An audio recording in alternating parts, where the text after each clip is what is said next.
Hi, I'm Sophie, and today I'll be reading The Three Spinsters by the Grimm brothers.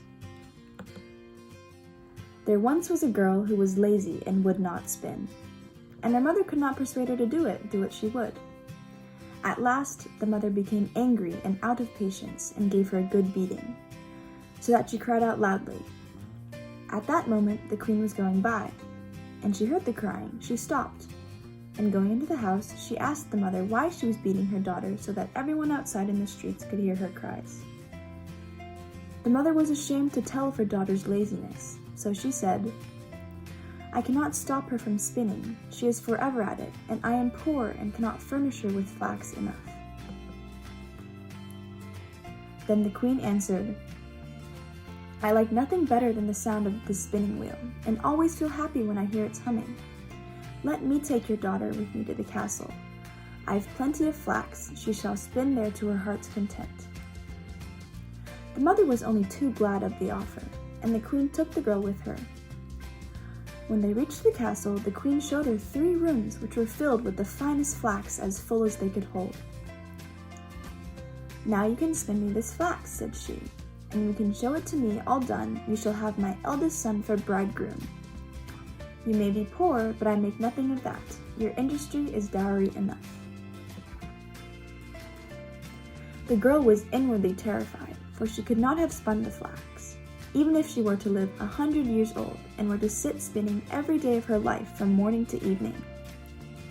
And when she found herself alone, she began to weep, and sat so for 3 days without putting her hand to it.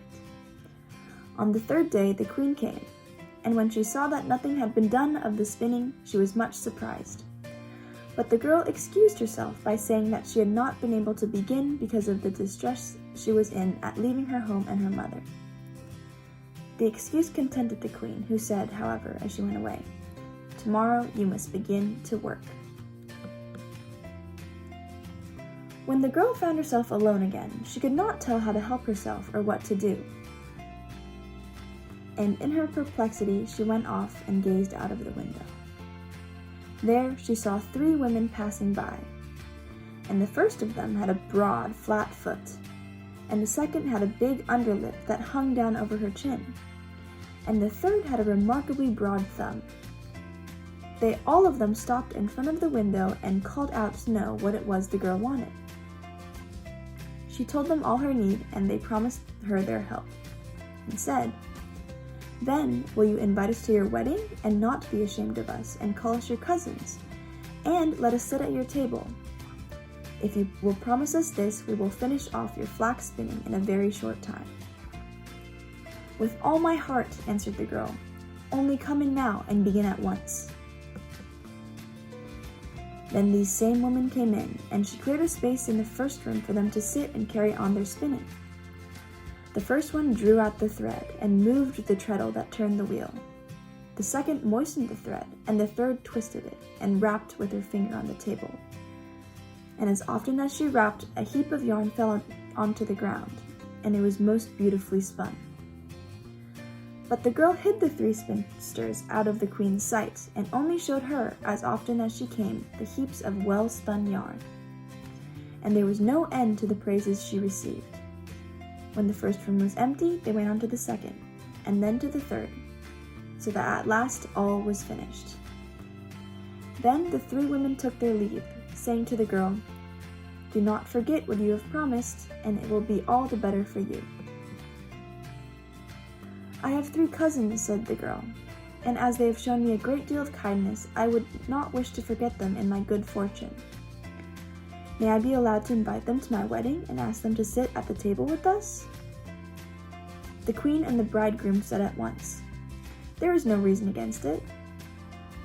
So when the feast began, in came the 3 spinsters in strange guise, and the bride said, "Dear cousins, you are welcome."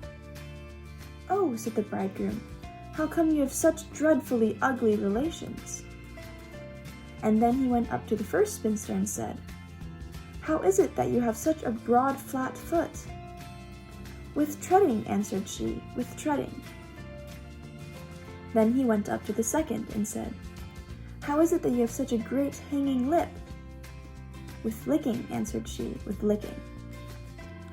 Then he asked the third, "How is it that you have such a broad thumb?" "With twisting thread," answered she, "with twisting thread."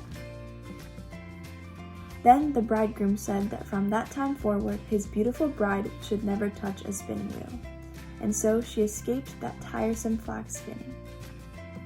The end.